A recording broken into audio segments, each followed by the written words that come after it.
மாணவிகள் சென்ற கல்லூரி பேருந்துக்குள் நுழைந்து போதை ஆசாமி ஓட்டுநரை தாக்கியதால் மாணவிகள் அஞ்சி அலறும் காட்சிகள்தான் இவை.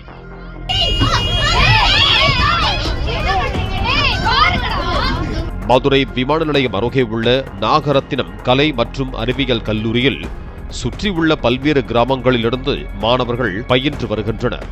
இந்த கல்லூரியில் இருந்து 30க்கும் மேற்பட்ட மாணவர்களை ஏற்றிக்கொண்டு கல்லூரி பேருந்து பெருங்குடி, வலையப்பட்டி, பெரிய ஆலங்குளம், விரிசல்குளம் சென்று கொண்டிருந்தது.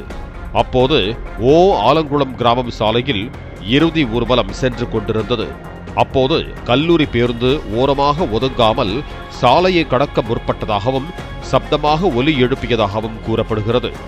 இதனால் இறுதி ஊர்வலத்தில் கலந்து கொண்டவர்களில் மது போதையில் இருந்த சிலர் பேருந்தின் கண்ணாடியை உடைத்து ரகளையில் ஈடுபட்டனர். பேருந்தின் கதவுகளை உடைத்துக் கொண்டு பேருந்துக்குள் ஏறிய போதை ஆசாமி ஒருவர் ஓட்டுநரை தாக்கியதால் இதனை பார்த்து பேருந்துக்குள் இருந்த மாணவிகள் அலறி துடித்தனர்.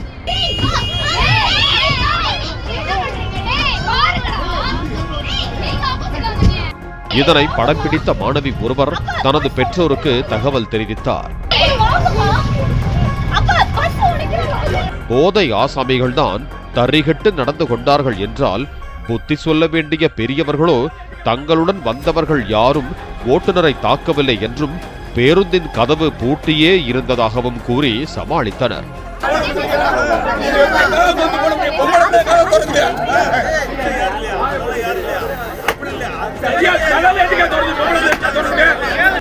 இந்த சம்பவம் தொடர்பான வீடியோக்கள் வெளியான நிலையில் பெருங்குடி போலீசார் விசாரணை மேற்கொண்டு வருகிறார்கள். பாலிமர் செய்திகளுக்காக திருப்பரங்குன்றம் செய்தியாளர் பாலமுருகன்.